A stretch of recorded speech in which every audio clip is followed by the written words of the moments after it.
জনকল্যাণ শিবিরে মানবিক মুখ ভিডিওর কাউন্টারে বসে নিলেন উজ্জ্বলা প্রকল্পের ফর্ম। শুধু 2 নম্বর ব্লকের জনকল্যাণ শিবিরে বুধবার এক ব্যতিক্রমী ঘটনার সাক্ষী থাকলেন সাধারণ মানুষ। সকাল থেকে প্রধানমন্ত্রী উজ্জ্বলা যোজনার ফর্ম জমা দিতে বহু মানুষ এবং পুরুষ দীর্ঘক্ষণ ধরে লাইন দাঁড়িয়েছিলেন। অভিযোগ, ফর্ম গ্রহণের দায়িত্বে থাকা ব্যক্তি হঠাৎ কাউন্টার ছেড়ে চলে যাওয়ায় চরম ভোগান্তিতে পড়েন সাধারণ মানুষ। এই পরিস্থিতির কথা জানতে পেরে দ্রুত ঘটনাস্থলে পৌঁছে যান শুধু 2 নম্বর ব্লকের বিডিও বিকি শর্মা।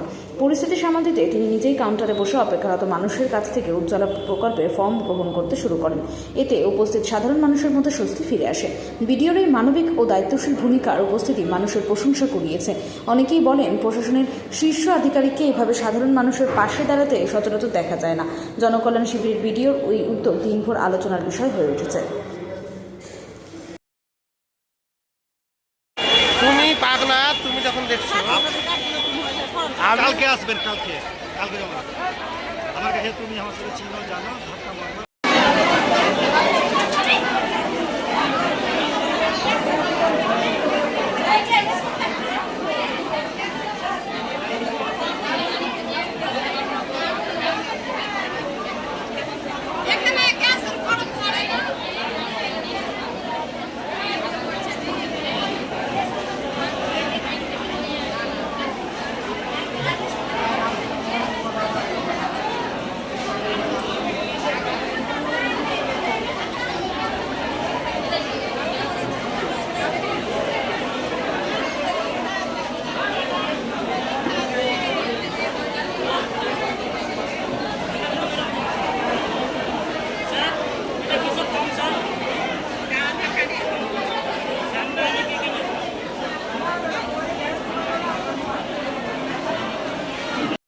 তুমি পাগলা, তুমি যখন দেখছো কালকে আসবেন, কালকে জমা আমার কাছে। তুমি আমার সাথে চিনো, জানো, ধাক্কা মারবো।